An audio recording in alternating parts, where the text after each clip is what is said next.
Ciao a tutti, sono Riccardo Masini e questo è Vlog. In questo vlog parliamo di, lo so che vi ho rotto le scatole per settimane se non mesi, ma finalmente è arrivato Blue and Grey Deluxe. Eccolo qua. Allora, Blue and Grey Deluxe Edition. Oh, Decision Games, ma è in realtà SPI 1975, questo sistema, guerra civile americana, e Decision Games fa una Deluxe Edition, come più o meno ha fatto anche per altri giochi classici dell'SPI. Il primo che mi viene in mente, lo trovate anche sul canale se volete andare a cercarlo, che è Battle for Germany, ma questo gioco è del 1975, quindi ha la bellezza di 50 anni questo sistema, in realtà anche un pochino di più, perché viene da Napoleon at War, che è la versione napoleonica, la quale viene da Napoleon at Waterloo, che però Napoleon at Waterloo e Napoleon at War, Blue and Grey, eccetera, eccetera, eccetera, per gli rami sono i sistemi che hanno definito cos'è, come funziona e quello che succede nel wargame classico Hex Encounter. Ha rapporti di forza con i modificatori, con gli esagoni, prima ancora di Napoleon at Waterloo probabilmente, o comunque più in contemporanea c'è Borodino di John Young, quindi insomma è il wargame tradizionale. È tutto qui, è questa roba qua. E oggi ci viene riproposto come in una, quella che gli americani chiamano una time capsule, cioè una capsula del tempo, ci viene riproposto quello che c'era nel 75, oggi però come con questo bel cassone, questo bello scatolone, pieno di roba, pieno di mappe montate, pedine belle, schede, layout del regolamento, eccetera, tutto rivisto, con la grafica messa a posto, con il layout carino, con anche tutte quante le varianti, le regole opzionali, le correzioni, le impressioni, eccetera, che si sono succedute in questi 50 anni, perché ovviamente nel 75 esce Blue and Grey, poi ci sono gli articoli su Strategy and Tactics, su Moves, su altre fonti che propongono varianti, modifiche, approfondimenti e quant'altro. E questa roba ve la trovate tutta qua, compresa un paio di errata, perché se no la Decision non è contenta se non c'è l'errata purtroppo anche sulle pedine, ma poi vedrete, ne parliamo, sono abbastanza recuperabili. Ad ogni modo, grafica nuova, messa bene, non perché quella di Simonsen originale del 75 non fosse bella, ha definito quello che la grafica di quello che noi oggi chiamiamo wargame, però appunto rimessa un po' con dei parametri, anche con delle tecniche, con delle tecnologie moderne, pedine belle, leggibili, che fra l'altro finalmente tirano via tutte le riedizioni in mezzo della Decision degli anni 90 che avevano valori piccolini, mettere in movimento eccetera, ritornano a quella che probabilmente è una layout, uno stile grafico molto più moderno che quello di Simonsen del 75. Bollone con da un lato l'identificazione, in mezzo identificazione è fanteria, è artiglieria o è artiglieria, e poi un unico numerone valore punti forza, valore di combattimento. Ciao. E dietro, questa è la novità, finalmente, come un sacco di gente faceva, che se addirittura si scriveva a penna, e nel caso in cui l'unità sia inefficace, il valore tra parentesi con un colore diverso. Ma vabbè, poi vedremo anche questo negli aspetti delle regole, però come che sia è un tributo, è qualcosa di bellissimo ed è qualcosa che viene presentato al pubblico di oggi. La domanda di oggi, partendo proprio da questa riedizione di Blue and Grey, che è il gioco, il sistema sulla guerra di secessione, quello su cui generazioni di wargame hanno imparato che cos'è il wargame, ed è proprio SPI, quindi basta questo nome, in effetti, anche se sono finalmente, devo dire, indicati bene gli autori dei singoli scenari, quindi assolutamente tutto a posto. Bene, la domanda di oggi è: il ritorno di questi grandi classici con queste riedizioni assolutamente benemerite, ho scritto, ne ho parlato, sapete le cose bellissime che penso di questa idea delle riedizioni. Ruben, no, la tenda, scusate, c'ho sempre il micio qua. Bene, molto bene, però a parte questo, e scusate, sto vedendo una scena di Lumene che si è impigliata una tenda e sta facendo il vago, che non dovrebbe appunto morderla e graffiarla, ma vabbè, lo sapete.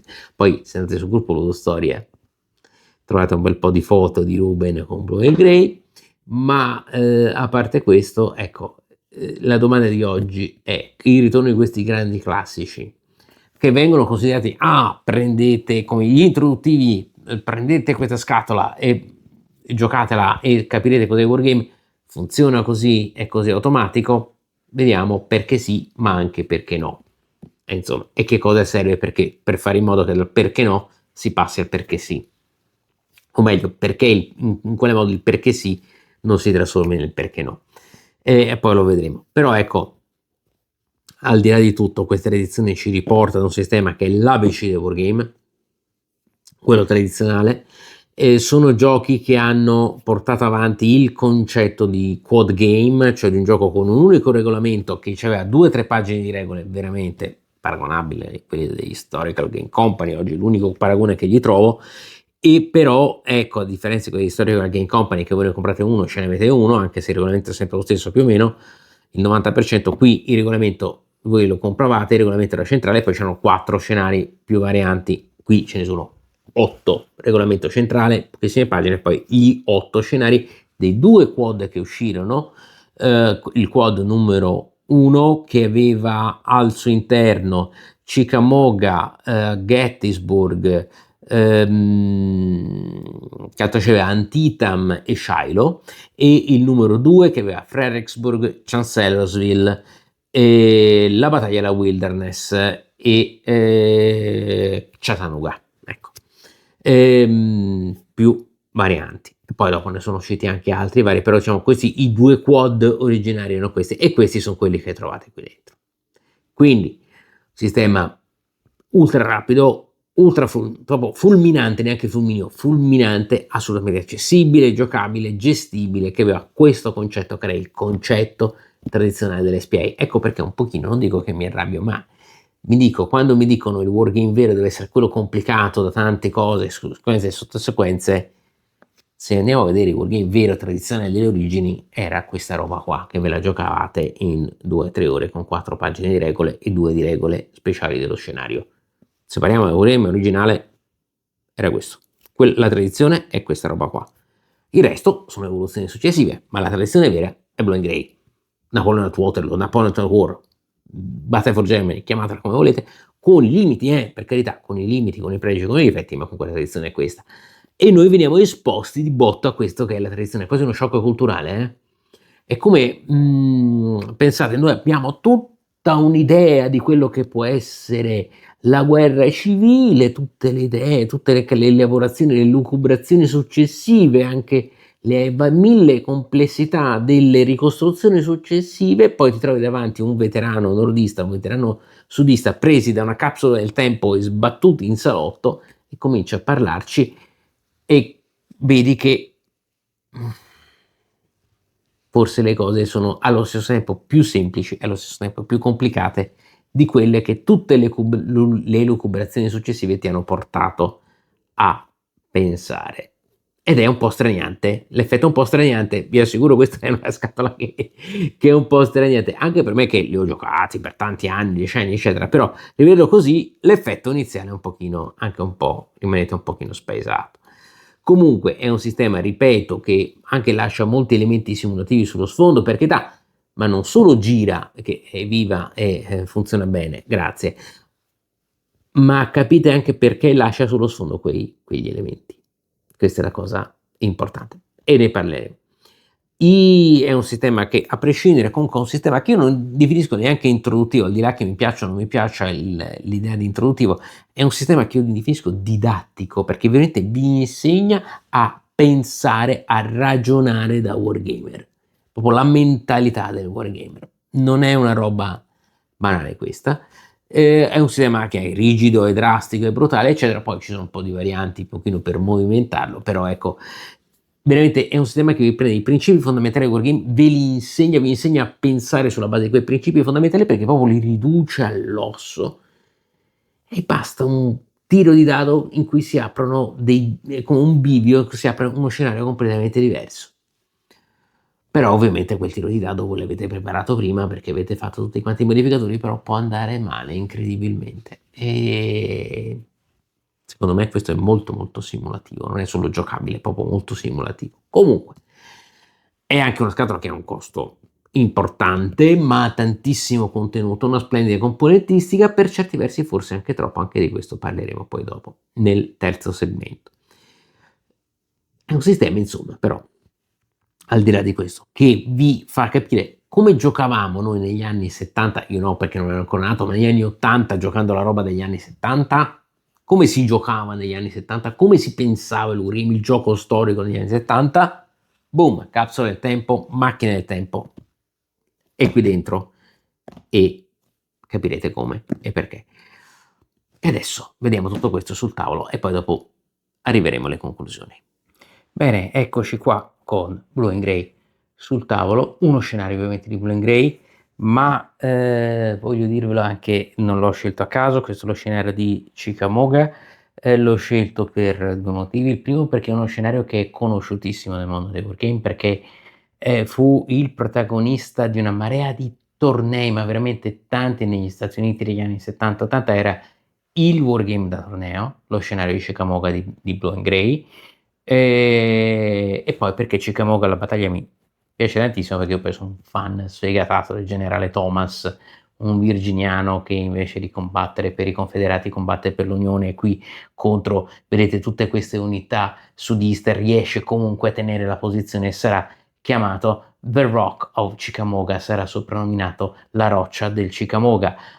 Chickamauga, che sembra un nome, che carino il Chickamauga vicino a Chattanooga, eccetera, eccetera. Chickamauga in lingua nativa significa fiume della morte, e assolutamente purtroppo non c'è nome più adatto di questo per la battaglia che seguirà, che vedrà, come vedete, questa enorme massa di sudisti che sorprende fuori posizione i nordisti. Qui c'è Thomas veramente con poche unità che deve tenere la posizione, arriveranno i rinforzi, ma è veramente una cosa disperata per tenere la posizione e riuscire a bloccare l'ondata sudista. Arrivano rinforzi anche per i sudisti. Vedete, già qui ve lo sto descrivendo quante storie, quante storie ci fa vedere Blue and Gray, Chickamauga, questo sistema così semplice ma così potentemente evocativo. Io in questo segmento teoricamente dovrei spiegarvelo, però ve lo dico chiaramente, se avete visto più o meno l'80% dei miei video, nonché la Wargame Academy, io qui non ho da spiegarvi nulla, perché le caratteristiche, la sequenza, tutto ciò che è Blue and Gray, scusate che blocco un attimo Ruben, che è un pochino troppo, ecco, entusiasta con i vari cartoncini che ci sono in questo momento sul tavolo, però è bravo, è veramente bravo il Miscio. Voi non lo vedete, ma sta lì in agguato. Ecco, i rinforzi nordisti sono Ruben, il generale Ruben che sta per scendere, adesso scende, bravo, ecco, vai verso di qua, benissimo. Allora, no, a parte gli scherzi. Dicevo, tutte queste regole sono quelle proprio classiche del wargame. Mi metto a spiegarvi che le unità hanno un tot di punti movimento sulla base del terreno, spendono punti movimento e poi si devono fermare quando lo finiscono. Mi metto a spiegarvi che cos'è una ZOC, una zona di controllo, cioè gli esagoni adiacenti che, siccome le unità comunque avevano la possibilità di bloccare delle unità nemiche che gli passavano avanti, attraverso schermagliatori e altre, e comunque il fuoco a distanza, bloccano il movimento, la differenza tra fanteria, cavalleria e artiglieria. Se volete sì, ma tutta questa roba, ripeto, la trovate nella Wargame Academy e in altri giochi. Quindi in questa spiegazione, in questo segmento, che penso sarà particolarmente breve, vi spiego un po' le caratteristiche specifiche del sistema, pur di Blue and Gray, pur ricordandovi che è da questo sistema che del 75 della SPI e anche dai suoi immediati predecessori, Napoleon at War, Napoleon at Waterloo, Borodino, eccetera, che derivano l'80% delle regole, che deriva l'80% delle regole di quello che noi oggi chiamiamo Wargame X Encounter. Quindi, andando veramente in maniera molto semplice, vedete qui le unità sono disposte secondo il setup dello scenario, su di una mappa che i terreni determinano effetti sia per il movimento, perché servono più di tot punti di movimento per passare un esagono di foresta rispetto a un esagono clear, come vedete, di pianura, chiaramente, ma hanno anche degli effetti di combattimento. Le unità che sono su questi esagoni, i RAF, cioè gli esagoni di terreno accidentato, effettivamente hanno un bonus, il loro valore di combattimento è raddoppiato. Qual è il valore di combattimento? È molto semplice in questo caso, lo trovate qui sulle pedine. Questo è il simbolo della fanteria, questa è la designazione che serve per il setup e per qualche regola opzionale, questo è il valore del combattimento, 5, ecco qua.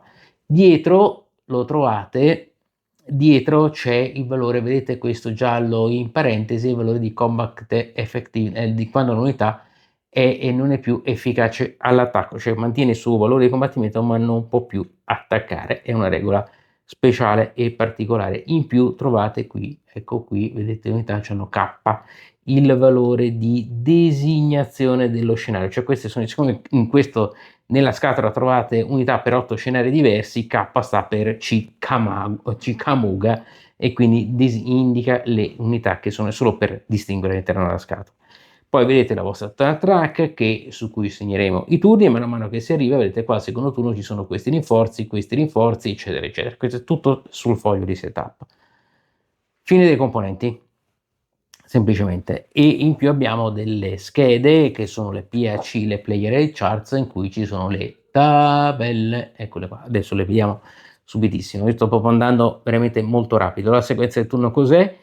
Qual è? Prima un giocatore muove le sue unità sulla base, tutte le unità hanno 6 punti di movimento, alcune regole opzionali danno magari alla cavalleria 8 punti di movimento, è anche giusto, però nel gioco base tutte quante hanno valore 6, si muovono, li spendono sulla mappa, l'abbiamo detto passare in esagoni difficoltosi, a meno che non ci sia la strada, fa spendere più punti di movimento, poi quando sono adiacenti le unità o entro tra esagoni se sono di artiglieria, è una cosa particolare, le unità attaccano.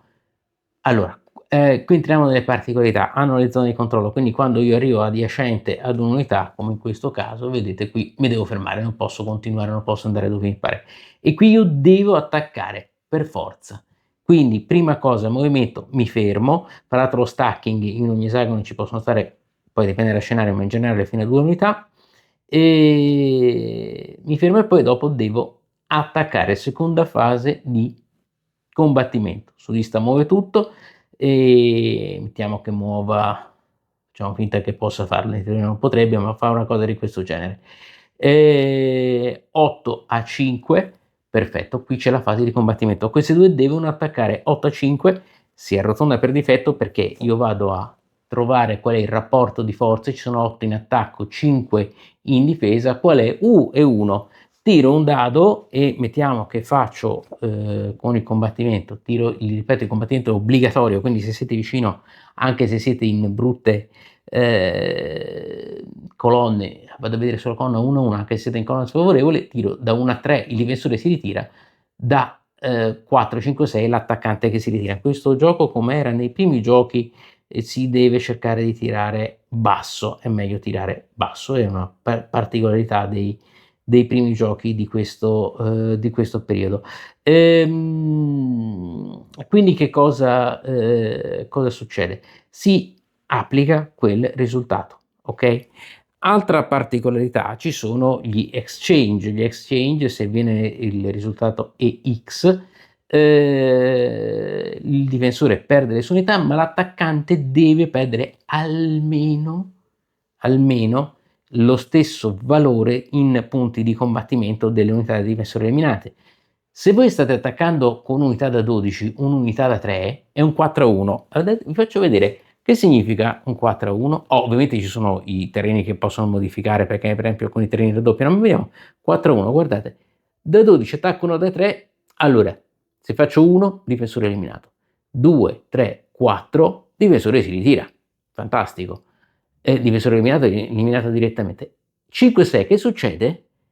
Il difensore perde la sua unità da 3, io perdo la mia unità da 12, perché le unità non hanno come nei wargame successivi uno step di perdita, sono a step singolo, quindi cavolo, posso evitare questa cosa, possa attaccare volontariamente con una percentuale minore invece che 4-1 come dovrei fare attaccando 12 contro 3.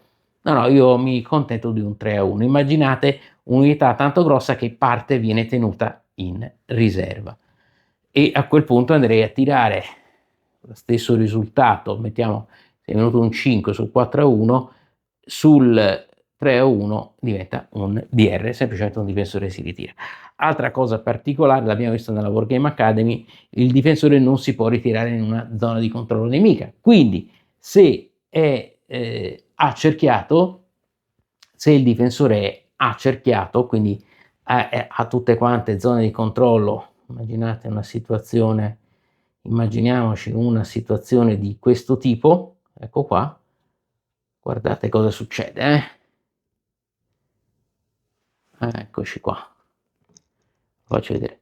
Se c'è questo attacco e lui si deve ritirare, anzi facciamo una cosa così, perché sennò si ritirerebbe qui, non si può ritirare qui, non si può ritirare qui, non si può ritirare qui perché sono tutte quante zone di controllo e quindi viene automaticamente eliminato. E da qui ovviamente vi conviene gestire tutti gli attacchi di modo da tagliare le linee di ritirata del nemico, sono i flanking, il fiancheggiamento. Però abbiamo detto, io mi trovo in questa situazione, però c'è un'artiglieria, ecco qua, vorrei tanto attaccare 4, 4, 8 e 12 contro questa qui che è 5, non posso farlo perché questa qui deve essere attaccata, eccola qui, come faccio? Se ho un'artiglieria, l'artiglieria può fare un attacco diversivo. Che cosa succede? Quindi in questo caso 4, 8, 12 loro attaccano questa qui chi l'attacca? L'artiglieria che è qui, che fa un attacco da 1 a 1. È più basso, però immaginate qua non c'è il RAF, ovviamente ma anche no, immaginiamo che c'è il RAF perché questo vorrebbe 10, no? 15, ma se io attaccassi 4, 8, 12 contro 10 e 5, 15 sarebbe addirittura un 1 a 2.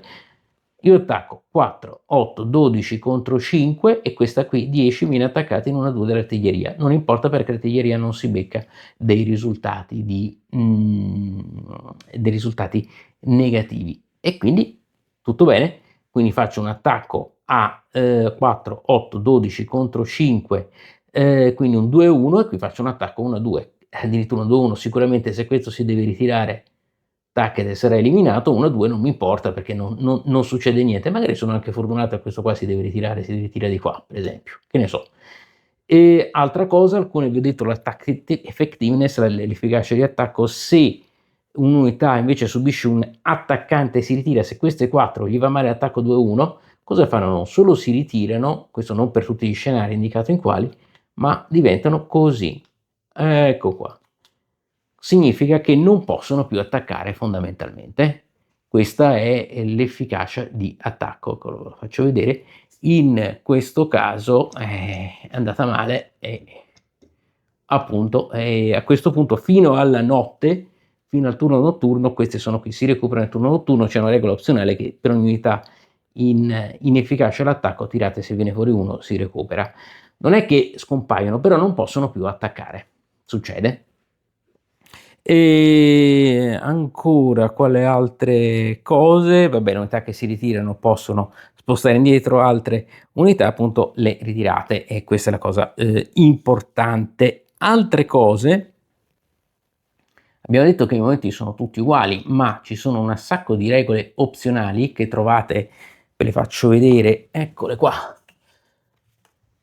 Varianti, regole opzionali, io me le sono stampate, aspettate che ecco qui, che vi dicono per esempio regole opzionali anche delle edizioni successive, che per esempio la cavalleria può disimpegnare prima di essere attaccata, o c'è il movimento strategico, i turni di notte sono gestiti in un'altra maniera, oppure addirittura delle varianti vere e proprie ancora più complesse, che l'artiglieria può fare fuoco difensivo, blocca l'unità, pure la cavalleria può fare azioni di schermaglia.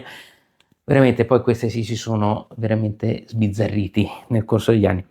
È importante perché, per esempio, vedete questa situazione, se io dico che la cavalleria, guarda quanta cavalleria hanno i sudisti qui, in questo punto, Se dico che invece che tutte si muovono a 6 si muovono a 8, improvvisamente questa cavalleria invece di dover fare 1, questo vale 3, 1, 4, si ferma qua, fa 1, ta, ta e comincia ad andare in su e prende e se ne va. Insomma, queste varianti, alcune sono molto molto interessanti. Poi fra l'altro gli scenari hanno loro stessi anche delle varianti. Per le condizioni di vittoria chiaramente vengono indicate da scenario a scenario e cambiano molto, alcuni sono solo sull'eliminazione, altri hanno degli esagoni, vedete anche, lo faccio vedere qui dietro, vedete questo esagono qua, eccolo qua, questi esagoni cerchiati qua sono gli esagoni obiettivo. Nella battaglia di Chickamauga è necessario, ci sono tante condizioni di vittoria e vedete che ci sono degli esagoni da prendere e degli esagoni invece da evitare che si esca. Per esempio qua sopra c'è Chattanooga, che era il tentativo dei sudisti di andare a riprendersi Chattanooga, e se fanno uscire delle unità da qui, effettivamente da questo punto della mappa hanno dei punti vittoria. Ma questo vedete di scenario in scenario.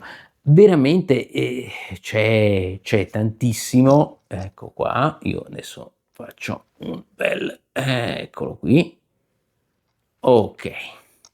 Quindi come vedete, poi fra l'altro sono bellissimi, guardate qua che bellezza queste unità, è una gioia rivedere un caro vecchio amico degli anni 70, ecco qua, che ci ho giocato tantissimo da ragazzo nei primi anni 80 e fine agli anni 80, diciamo, dai, con l'età, e però rivederlo in questa veste è veramente molto bella. Fondamentalmente questo è Blue and Gray, quindi un giocatore muove, poi combatte, poi tocca all'altro giocatore che muove e combatte, e poi si tira giù il turno e si vede. Nei turni notturni ci sono un po' di recuperi, le regole veramente sono tutte qua, sono proprio le regole fondamentali del wargame.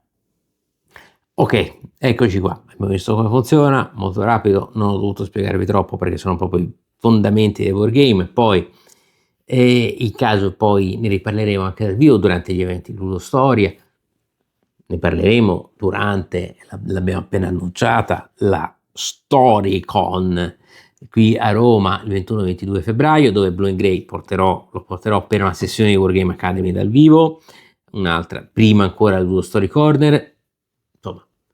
E 21-22 febbraio Storycon con tante associazioni, tutti quanti in vaccheria qui a Roma, zona Euro Torino. Poi magari vi lascio nella descrizione il link alla pagina Facebook, insomma tutti quanti i nostri contatti, così lo proviamo insieme dal vivo, lo faccio vedere. Ma capite anche, se avete seguito la Wargame Academy, avete visto che io ballavo tra Napoleon War e questo qua. Non è esattamente un mistero perché lo facevo, perché effettivamente, ripeto, è un gioco, un sistema che io considero assolutamente didattico per farvi capire come deve ragionare un wargamer. Prima di insegnarvi come funziona un wargame, io vorrei, perché questa cosa un pochino si è persa nel corso dei decenni, perché persa no, è rimasta tra gli specialisti, ma si è persa nel grande mondo del gioco, e ha generato, secondo me, questa cosa tutta una serie di preconcetti, di falsi giudizi, di cose che sono assolutamente sincere, in buona fede, ma non corrispondono alla realtà. Basta un dado. Voi state lì a giocare roba che sono solo 8 ore soltanto il setup. Vi interessa solo il numeretto dell'unità, della controunità, ma poi il gioco, la giocabilità va a quel paese. No. Assolutamente no, e Blue and Gray questa scatola lo dimostra che assolutamente no, perché questa scatola è una scatola che racchiude, riporta oggi a contatto con le nuove generazioni di giocatori quella che è la vera storia del wargame, ed è spaesante, perché se voi pensate, cioè, ma come il vero wargame allora è una roba da 20 pedine da una parte e dall'altra che io gioco in 2-3 ore con 4-5 pagine di regola. Vabbè, qui sono 8 perché l'hanno messo un layout più carino, però all'epoca erano 4, anche perché le SPI non potevano permettersi più di tanto manualoni, quindi 4 facciate e via andare. Ma una roba così semplice, così immediata, così focalizzata, così solo su quell'aspetto lì, così densa, poche regole, contro eccezioni, tutto quanto solo sull'azione così continua che mi prende continuamente e poi dopo 2 ore, 2 ore e mezza è tutto finito? Ma il vero wargame è questa roba qua. Ecco, questo è l'effetto spaesante. E questa è l'importanza assoluta di questa scatola, l'importanza divulgativa di quello che è il vero wargame, perché il vero wargame, spariamo al vero wargame, è questa roba qua. Poi dopo si è evoluto, si è arricchito, quindi il vero wargame è diventato anche altro, anche i super monster, anche la roba da 8, 12, 16 ore. Ma se vai indietro all'origine, qua stiamo. Torni sempre qui. Torni a Blue and Grey, torni a Napoleon at War, torni a Napoleon at Waterloo, torni al Borodino di John Young. Torni a Gettysburg per la Avalon Hill, torni a Tactics, torni a questa roba qui. Semplice, rapida, immediata. Poche storie, dritto al punto. Molto americano, se voi ci pensate, sì, assolutamente. La differenza tra un po' il baseball e il cricket, probabilmente, ma è assolutamente questa roba qua. E poi dopo potete ovviamente arricchire di cose, eccetera. Ma questo è un gioco assolutamente didattico, proprio per farvi capire come funziona il wargame nella sua essenza totale, le zone di controllo, i movimenti, le interdizioni, il taglio delle ritirate, i rapporti, i modificatori, l'uso del terreno, la gestione del comando, posso muovere tot unità ma non quest'altra perché non è giusto, ho capito ma la situazione storica era quella, eccetera, il Chrome, bla bla bla, tutto quello che fa Wargame.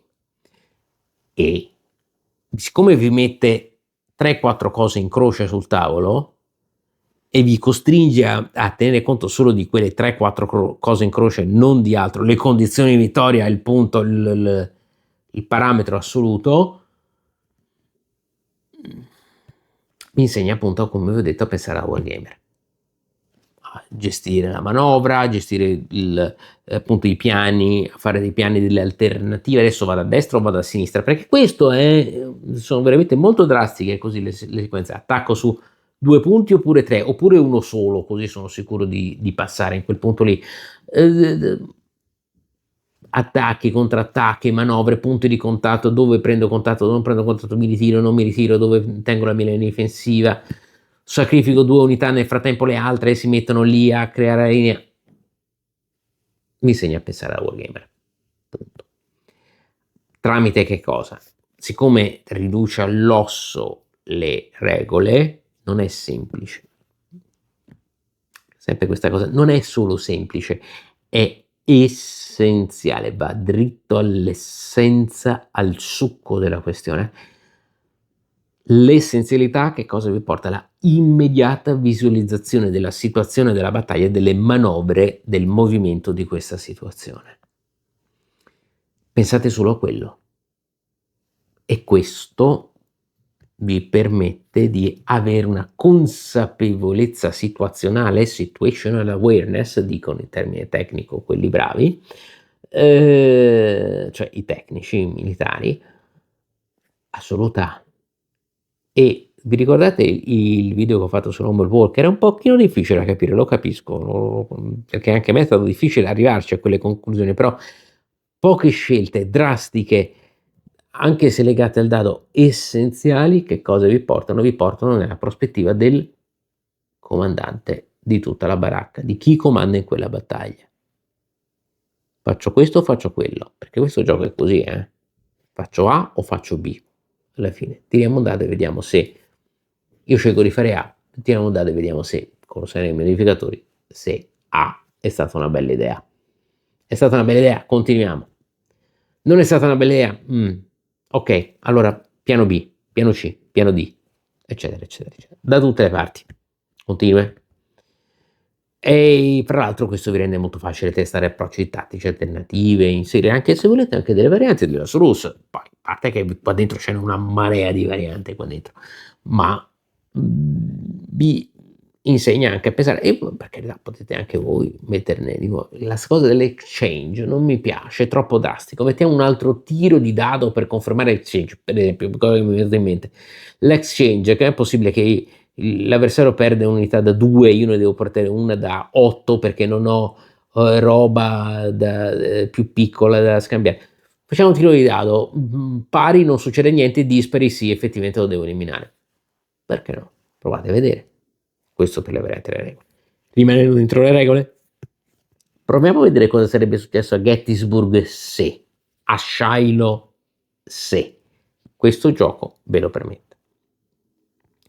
È un gioco che d'altro canto ha anche un'enorme accessibilità, perché ecco, questa è una cosa interessante. Molti dicono questo gioco, ma gli stessi autori dicevano questo gioco lo rendiamo, vogliamo fare semplice in modo che sia accessibile e giocabile da tutti, però vogliamo mantenere la simulazione storica, l'aspetto storico. È vero? Io rovescio un pochino la situazione che il fatto di aver scelto di renderlo così essenziale ti mette di più in una prospettiva storica, quindi paradossalmente può avere un valore simulativo, tra parentesi, maggiore. In che senso? Cioè il fatto che sia semplice è meglio, allora quelli complessi sono da buttare? No, ma è meglio per l'approccio, il contesto che si vuole creare con questo sistema. Perché questo sistema stiamo ancora qui dopo 50 anni a giocarlo, a farlo, a muoverlo? Perché la scelta, come è stata gestita questa scelta di arrivare all'essenziale, gli ha dato un altissimo valore simulativo perché ti mette solo nella prospettiva del comandante in capo.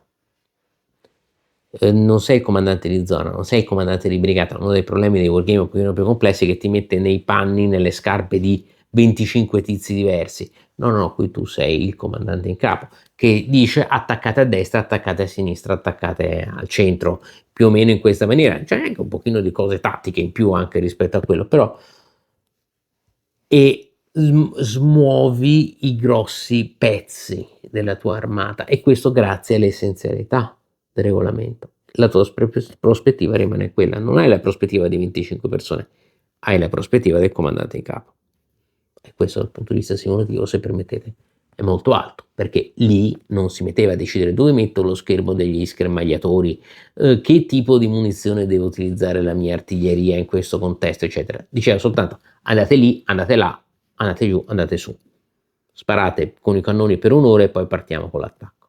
Questa è una decisione di lì, e queste sono le decisioni che farete con Blue and Gray.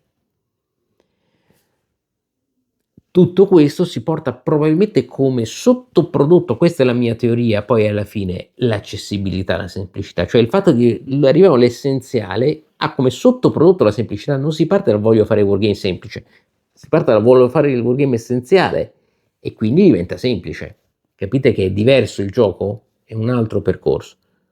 E quindi lo monti, lo giochi, ti diverti, c'è un effetto ciliegia pazzesco, una sera fai uno scenario, una sera dopo fai un altro, in una singola sessione un pochino lunga, in un pomeriggio, Shiloh te lo fai a parti invertite, o lo stesso scenario, ma adesso vediamo un pochino come funziona, come non funziona. Wilderness, che secondo me è un ottimo scenario da solitario, come sudista, contro un nordista che è molto vincolato, quindi il sudista è più libero. Cioè, questa partita ho provato ad attaccare in queste posizioni, proviamo a fare quest'altra manovra in quest'altra, vediamo che succede.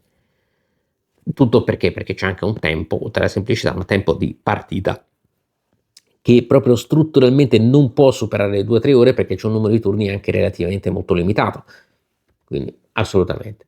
E poi avete dentro questo scatolone avete quello che i americani chiamano il value for your money, cioè una quantità di roba, una quantità di contenuto per quello che spendete, che non è pochissimo, però ragazzi qua ci si gioca per mesi, anni, non dico per altri 50 anni, però probabilmente sì, con solo la roba che c'è qui dentro. Insomma. E lo giocate, questa è una roba da consumare le pedine, E l'idea dell'SPI, cioè l'eleganza del design. L'eleganza cos'è? È avere un'alta efficacia con una bassa complessità. Questa è l'eleganza. Avere un'elevata efficacia simulativa storica, resa storica, con un rapporto, con una bassa complessità. Questa è l'idea di eleganza, che poi è quella che concettualmente trovate nel libro di Sabin, è quella a cui pensa sicuramente Sabin nel suo Simulating Wars, che dice ma non è che per certi versi i giochi semplici sono meglio per darvi un'idea migliore, un'idea migliore di quello che succedeva, delle scelte, della natura delle decisioni.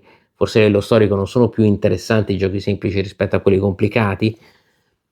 È un'idea, certo, per carità, adesso non voglio demonizzare i giochi complicati, ma quantomeno ecco, non arrivo a dire che i giochi semplici sono meglio, ma arrivo a dire che i giochi semplici fatti bene, come Blue and Grey, sono almeno uguali ai giochi più elaborati. Il sistema Great Battles of American Civil War, eccetera. Ma perché sono uguali? Non è che è la stessa roba, è una roba completamente diversa.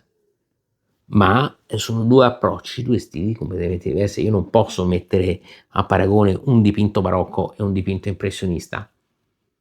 Sono due robe diverse. Che dico? È più bello il barocco? È più bello l'impressionista? Il massimo che posso dire è a me piace più il barocco oppure a me piace più l'impressionismo.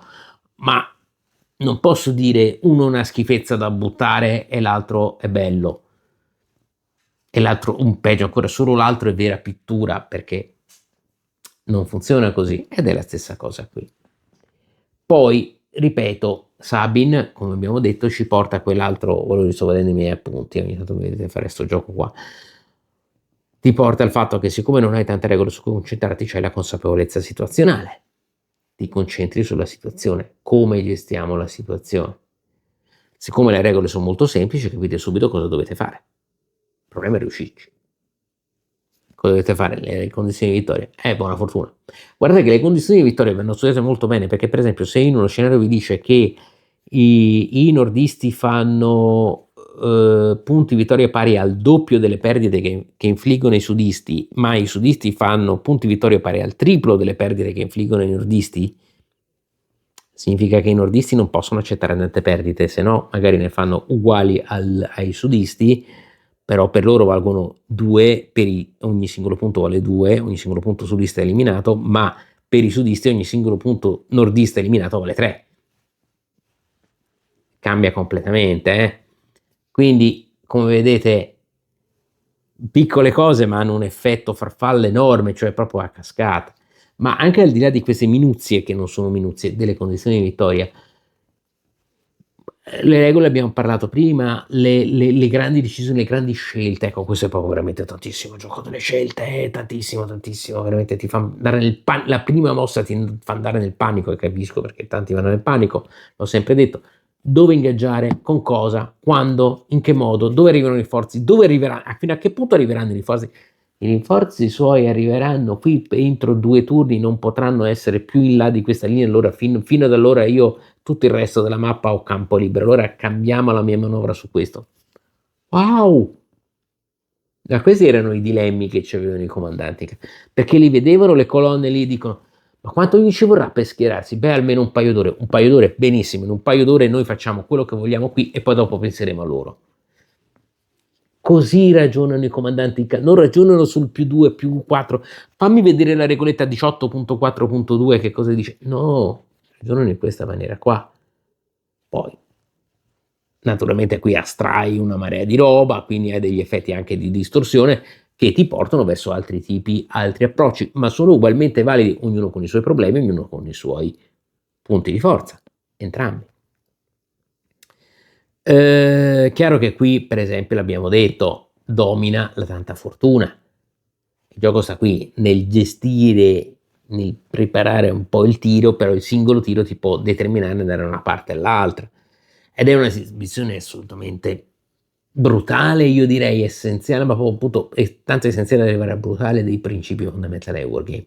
Non c'è step reduction, gli exchange sono terribili, ti possono pur far perdere un'unità da 15 contro una da 3 senza problemi, allora vai di riduzione del rapporto di forza, il factor counting a cannone, sposti lì per avere quel punticino in più che ti fa passare dal 2-1 al 3-1, la tabella di combattimento, la CRT completamente imprevedibili, le zone di controllo sono ultra rigide, non fanno tante differenze, addirittura all'inizio nella versione base non c'è differenza più di tanto tra fanteria e cavalleria, anzi proprio non ce n'è, infatti ci sono delle varianti che io di solito utilizzo per farlo. Però ecco, e saltano tutte le parti non lineari. Comando sì c'è, ma non c'è, cioè insomma è molto matematico, il morale, l'iniziativa, però in realtà c'è il morale perché c'è l'attack effectiveness, insomma tutte queste cose, iniziative c'è nell'ambito dello scenario, vedete, sono ricomprese in maniera diversa. Può piacere o non piacere. L'artiglieria assolutamente il suo utilizzo è fondamentale, capite come utilizzare l'artiglieria in interdizione, però anche che è molto vulnerabile, bla bla bla bla bla. In tutto questo, con questa consapevolezza assoluta, è un sistema che, appunto, vista la sua semplicità, da un lato porta la consapevolezza situazionale della situazione, quindi molto precisa, dall'altro porta alla possibilità di mettere una marea di opzioni e varianti che qui ci avete. E varianti quasi infinite, non solo di scenari, ma anche nelle regole. Qui trovate una marea di regole opzionali che si sono succedute nel corso di 50 anni.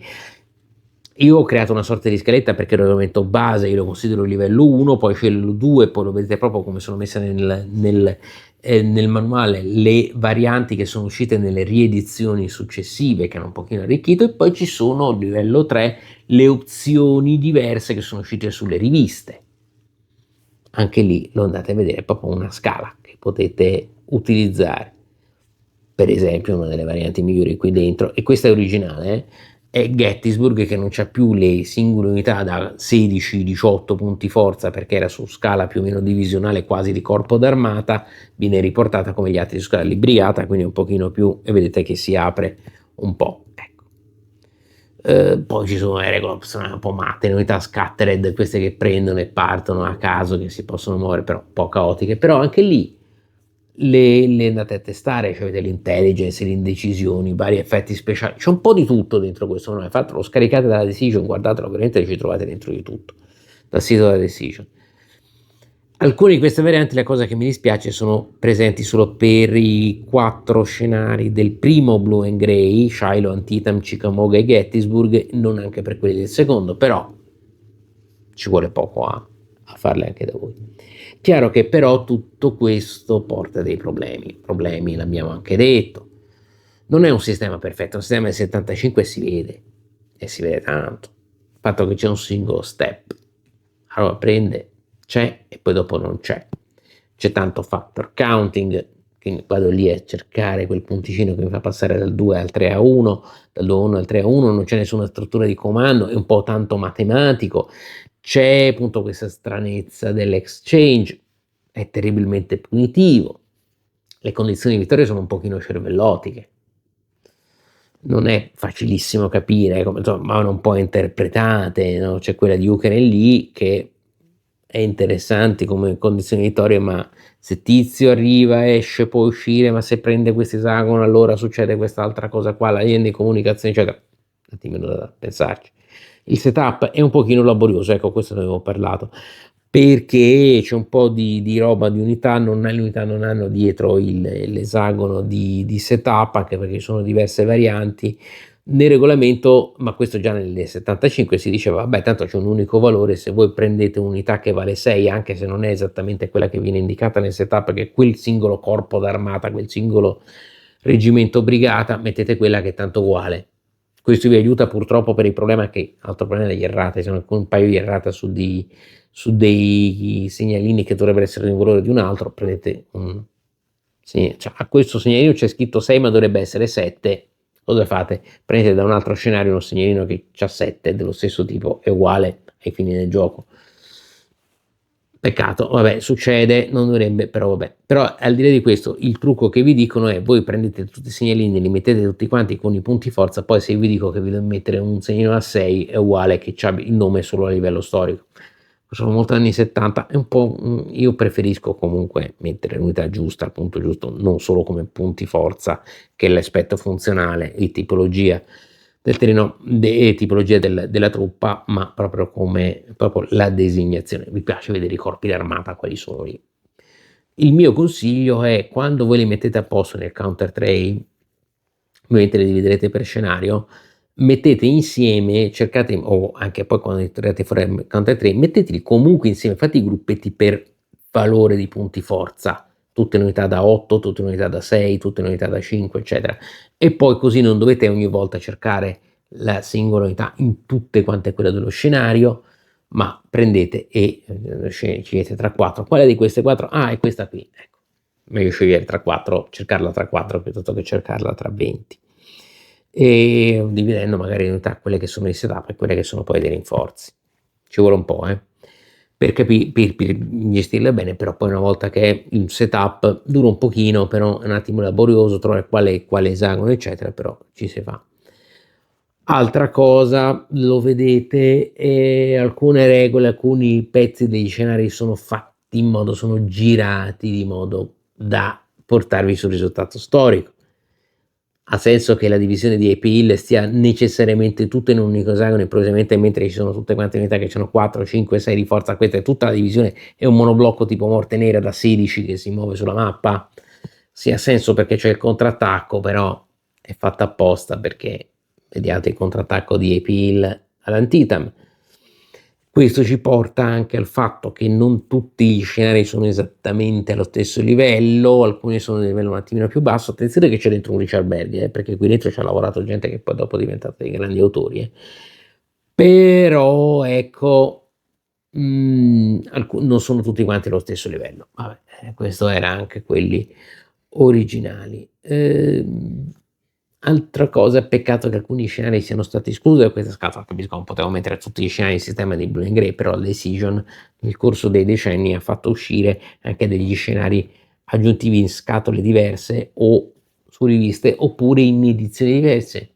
Le due battaglie di Bull Run, la prima e la seconda, che escono nell'edizione Decision del 95-96, tanti sperano in una seconda scatola. Non so se sarà mai fatta con gli altri scenari del sistema, però ci potrebbe stare. In tutto questo, al di là dei problemi, noi abbiamo comunque una revisione, una riedizione con una componentistica, grafica, regolamento, layout, eccetera, una roba pazzesca, di qualità ultra, proprio siamo oltre. Per un wargame è bellissimo. Ed è bellissimo, è proprio un'emozione vedere un wargame 75 trattato in questa maniera. La grafica è più moderna, ma rimane comunque rispettosa dello stile di Simonsen. C'è anche la rosellona dei venti, quella classica SPI. Ho messo la foto sullo storia, che è una grande emozione. Sì, ci sono gli errata sui counter, vabbè, però ci sono, ragazzi, 4 mappe montate, double fast, alcune si possono unire per gli scenari, quello su Chancellorsville si può fare doppia mappa. Mamma mia, veramente, layout bello, le schede, i PAC sono fatti bene, cioè i player's aid, le player's chart, insomma, questo è veramente deluxe, ma è deluxe sul serio. Arrivando alle primissime conclusioni, direi, ecco, la domanda che poi dopo ne parliamo a breve è: tutta sta roba è solo un aspetto di nostalgia un pochino ripimpato, mettiamolo così, oppure effettivamente piacerà ai nuovi wargamer, ai giocatori di oggi, trasformandoli in neo wargamer? Questa è una bella domanda. Di sicuro è bello, è divertente, sono giochi da giocare, da far muovere. Sicuramente piace sia ai principianti che agli esperti, che se li ricorderanno, perché se mi trovate un esperto wargamer che dice Blue and Gray è una schifezza, può dire che è semplice, ma allora non si può dire che sia una schifezza, come dire che oggi uno, il Barone di Munchausen è un brutto libro. Puoi dirmi che è un libro per ragazzi, è un libro più divertente che altro, però non puoi dire che è un brutto libro. Pure lo puoi dire, però un po' triste, ecco, dirlo. Quindi siamo a questo livello. L'altra domanda è, allora, per chi ce l'ha, allora, per chi non ha Bull and Gray, vale la pena prendere questo? Non c'è un singolo titolo della serie Bull and Gray con questo sistema in casa? Fate conto che si costa, ma ogni scenario vi costa 15 euro, quindi il costo scenario è veramente ridicolo, neanche una roba da rivista. E quindi assolutamente sì. Per chi ce l'ha, ha necessità di prenderselo perché è già la roba di Blue and Gray, io dico, già l'ho detto invece sul gruppo Anticavalcon con Enrico Acerbi, beh guarda, cambia un 15-20% di roba, però quel 15-20% si sente, pesa. Io di Blue and Gray c'ho tutto, tutte le varie edizioni e controedizioni, me lo sono preso. E non solo come copia per l'associazione, per l'uso storia, eccetera, per le sedute del Wargame Academy, lo sono preso proprio per me, perché è una cosa bellissima. Poi altra cosa, se volete il problema del prezzo lo potete anche acquistare in gruppo, poi un paio di fotocopie, quelli riuscite anche senza problemi con un'unica scatola giocare 4 scenari uno attaccato all'altro, perché le pedine sono completamente diverse, con un paio di fotocopie delle schede e un paio di segnalini per insegnarvi i turni che diventano un po' roba generica. Tranquillamente ci giocate, 4 scenari contemporanei si possono fare. E come dicevo, appunto, questo ha un aspetto importante. Arrivando al tema ora, uscendo un attimo dal gioco, arrivando invece al tema, cioè questa roba effettivamente serve per uno che comincia a wargame oggi? Allora, vediamo un attimino dalla prospettiva di chi ai wargame come me ci gioca ormai quasi da 40 anni. Per me è un ritorno alla giovinezza meraviglioso. Cioè, è esattamente quello che, come io mi vedevo che dovevano essere gli SPI all'epoca, me lo ritrovo qui adesso. Belli, colorati, fatti bene, tutti quanti messi a posto, bei componenti, bello da toccare, da vedere. Per me nulla question, cioè assolutamente, e è bellissimo averlo. Poi per quelli nuovi, quelli nuovi ritorniamo a un discorso che abbiamo fatto, che io stesso ho fatto diverse volte su Ludo Story, non solo, anche qua, l'importanza delle nuove edizioni, perché adesso se uno volesse cercarsi Blue and Grey 20-30 euro se lo trova, non deve spendere più di 100 euro. Però sta roba ve lo trovate nei negozi online, non online, lo ordinate, vi arriva subito, non dovete andarlo a cercare su eBay, su BGG, su cose strane, sull'amico che ve lo presta, tutto qua, tutto insieme qui. Non è una cosa da poco, non è una cosa da poco. E come è successo per Russian, African Campaign, Battle for Germany, a breve la GMT farà uscire House Divided, sono tutti quanti titoli anni 70, 80, 90 che queste bellissime nuove edizioni, poi con dei materiali che non dovete più diventare ciechi a capire se è un 9 o un 8 su di un counter, poi c'è scritto bello. Paradossalmente l'abbiamo detto tornando indietro degli anni 70, quello che volete, però intanto sta qua. E insomma, tutto questo rende anche materialmente accessibile un sistema che comunque è già accessibile a livello concettuale perché è molto semplice. In più è tutto quanto ben catalogato, è tutto sistemato, ci sono scenari aggiuntivi, vi fa vedere come è evoluto un sistema.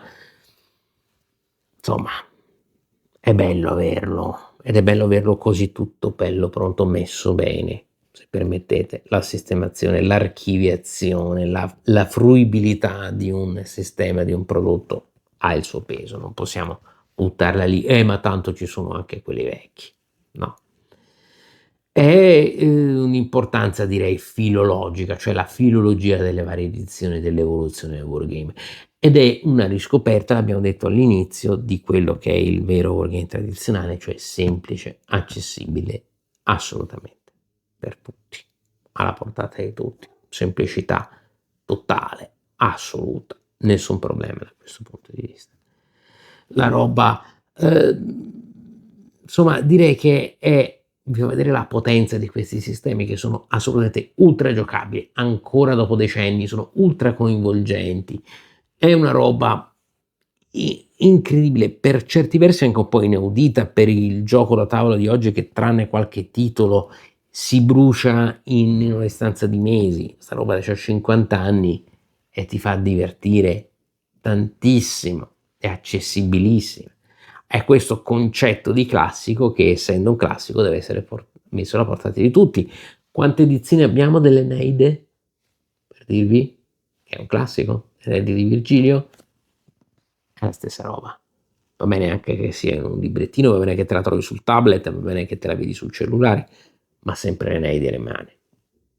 Quindi è roba, sono sistemi che si muovono, girano, ti divertono e si evolvono con approcci differenti e paradossalmente più tradizionali. Abbiamo detto una specie di capsula del tempo, sono dei specie di ponti temporali che ti riportano indietro. Quindi, bellissimo. E poi utilizzo di nuovi stili grafici, nuove tecnologie. Da qui io sto vedendo tanta gente che adesso fa video su Blue and Grey, la roba del 75 con i video fatti nel 2025 sui social del 2025, wow, è un effetto veramente straniante da capsula del tempo, non è da sottovalutare questa roba. Però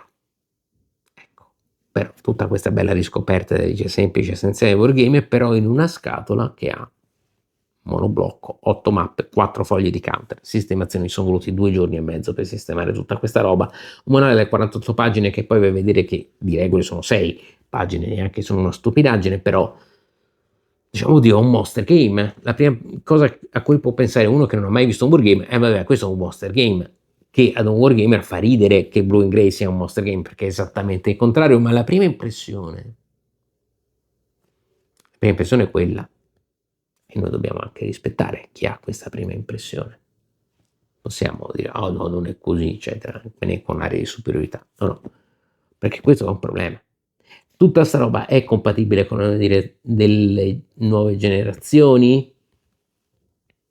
Cioè non ci limiteremo a... Cioè, no, io non credo che ripartiranno tornei, partite, cose varie da questa scatola qua come è stata ai bei vecchi tempi, però non è che rimane solo una cosa per noi vecchi, per dire guardate quanto erano belli i giochi nostri, e i giovani continuano ad andare per cavoli loro, e magari qualcuno dei vecchi dire vabbè ma è colpa dei giovani che non ci seguono.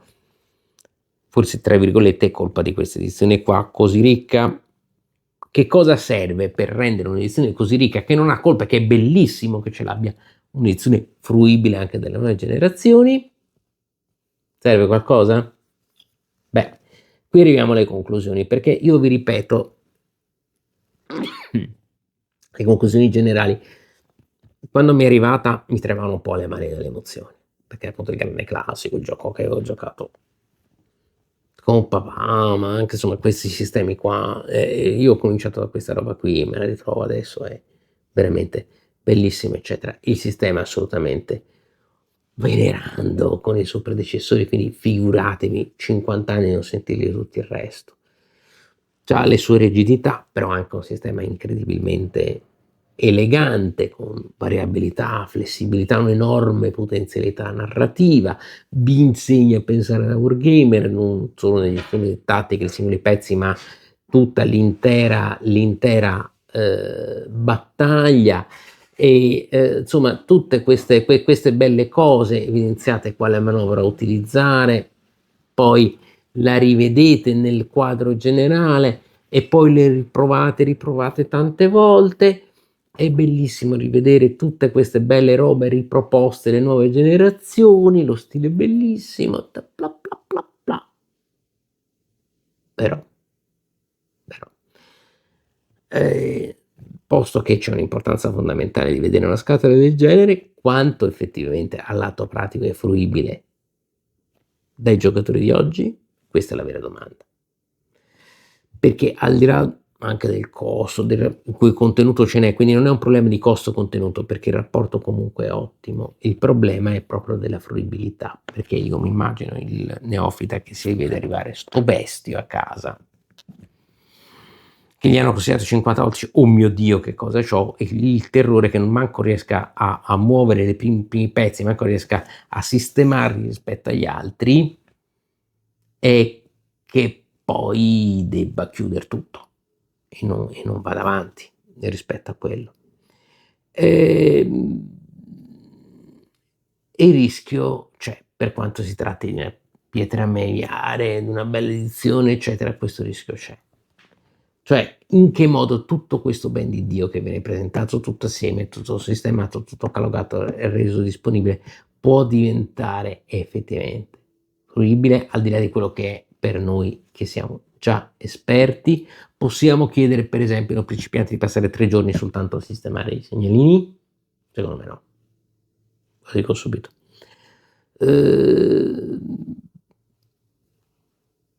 Perché allora questa scatola?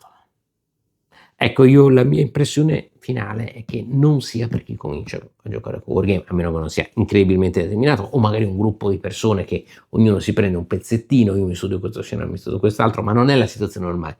Non è il tizio normale, dice voglio vedere che cos'è il wargame, allora mi prendo Blue and Grey Deluxe Edition, prende e scappa. Se me si prende Battle for Germany, forse, ma non questo. Per chi è? è per non esperti, per noi che l'abbiamo giocato da 50 anni sto sistema.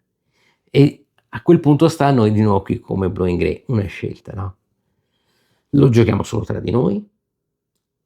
Possiamo farlo, è il gioco leggero che ci prendiamo, oppure possiamo farlo assolutamente, oppure, e qui c'è la sua vera potenzialità, lo usiamo come insegnamento, come supporto unitario di insegnamento di quello che è il wargame, di come funzionano i giochi storici ex encounter tradizionali, perché se facciamo questa cosa il potenziale è enorme, assoluto, totale. Se lo utilizziamo così, allora veramente secondo me gli rendiamo giustizia, ed è questo quello che serve, dal passare dal è un gioco per chi comincia perché no, ad un gioco per chi comincia perché sì. Qual è il tramite? Qual è che ci porta dal perché no al perché sì? Perché preso questo e mollato in braccio ad un neofita, no, ma utilizzato per introdurre un neofita a quello che è il wargame, allora sì. Ma a che cosa serve? La volontà della divulgazione, la volontà di noi esperti di utilizzare questo sistema, questo supporto che è incredibile per appunto insegnare, per dargli questo valore didattico. Solo così ha valore, solo così ha un vero valore didattico. Ma cosa serve? Noi esperti che abbiamo questa volontà. Se non abbiamo questa volontà va benissimo, ma rimane soltanto il filler per noi. Ma scordatevi che ci avete l'amico, voglio cominciare col wargame, allora comprati questo. No, perché lui non comincerà mai col wargame, da solo con questo. Avete l'amico che vuole cominciare col wargame, voi esperti vi comprate Blowing Grey e dice adesso ci vediamo 2 o 3 volte e ti faccio vedere un po' di scenari di questa roba qua. E poi magari dopo lui se lo compra, ma dopo che ha fatto qualche partita con voi che siete esperti. Questo, in questa maniera valorizzate il valore realmente didattico, introduttivo, chiamatelo come vi pare, al di là del fatto che il termine mi piace o non mi piaccia, di questo gioco. È perché bisogna vedere, uscire da questo vecchio equivoco un po' dei divulgatori, siccome è facilissimo per me che sono esperto allora è facilissimo e basta. No, è una roba di una complessità enorme questo. Blowing Grey è uno dei giochi più complicati dell'universo, se non c'è la guida dell'esperto, il quale lo rende uno dei giochi più facili dell'universo. Di chi è la responsabilità? Non di chi si avvicina, ma di noi che siamo esperti. Io consiglio, se però invece lo dice, voglio comunque utilizzarlo, non ho amici esperti, voglio comunque io utilizzarlo per avere un'idea di lavoro, non mi importa, allora ci sono un po' dei moduli su Tabletop Simulator, Vassal, eccetera, per provare già a giocare un pochino qualche scenario del vecchio Blowing Grey, ma che comunque lo trovate, lo giocate scaricandovi il PDF del regolamento della Decision con il nuovo, applicando le regole e quant'altro, capite se gira questa cosa, allora poi dopo lo comprate, allora a questo punto potete andare tranquillamente in autonomia, senza aver bisogno necessariamente dell'amico esperto che vi guida, però provatelo voi. Ecco, in conclusione, questo è il vero, secondo me, il vero valore didattico introduttivo, insomma, diciamo, perché si possa esprimere il vero valore didattico introduttivo di questo gioco, ha bisogno di questa attività da parte dell'esperto. Ed ecco perché, per esempio, la Wargame Academy lo utilizzerà tantissimo a fini didattici durante gli eventi Ludo Storia, lo utilizzerò durante la Storycon che faremo a febbraio qui a Roma, e continuamente, oltre al fatto che questo io me lo gioco da solo perché mi piace, e questo è un discorso mio. Per chi comincia invece c'è questo aspetto, il tutto in attesa si parla di Decision che vogliono fare una scatola anche con il quad di Napoleon at War, con questo sistema, cioè con questa tipologia editoriale, e allora lì io sarò lì proprio attaccato alle sbarre delle tipografie della Decision per dire quando, per urlandogli quando mi arriva. Ma a parte questo è Blowing Grey ed è importante secondo me che sia considerato in questa maniera. Quindi finiamo qui perché siamo andati un po' lunghi, però le conclusioni ci tenevo molto perché secondo me sono concetti fondamentali. Poi vorrei vedere voi che cosa ne pensate, mi lasciate commenti, ne parliamo qui su Ludo Storia, lasciate mi piace, vi segnate al canale se non l'avete fatto ancora, però ecco, ed è in questo con questo spirito che lo metterò nella playlist per cominciare Blue and Grey, anche se io lo dico, state cominciando, prendevi direttamente questa scatola da soli, o se lo fate parlatene con me, con gli altri esperti che avete vicino, parlatene su Ludo Storia e vi aiutiamo, perché può essere un po' travolgervi all'inizio, però una volta che lo capite, ragazzi, partono delle avventure, delle serate, delle partite meravigliose. Questo è Blue and Grey. È una puntata che ho aspettato molto tempo di fare, mi ha fatto veramente piacere farla, poi ne riparleremo qui e continuamente su altri canali e veramente, però ecco, è in un modo o nell'altro comunque una scatola da avere. Questo se siete interessati al wargame, però va considerata nella maniera, io ritengo nella maniera giusta. Questo è Blue and Grey Deluxe Edition, eccolo qua. Secondo me è una delle puntate più importanti che ho fatto sul blog, lo dico chiaramente, eccomi qua. Grazie per avermi seguito, come sempre buon divertimento e ci vediamo al prossimo episodio. Nel frattempo, veramente, non abbiate paura, sono solo wargames.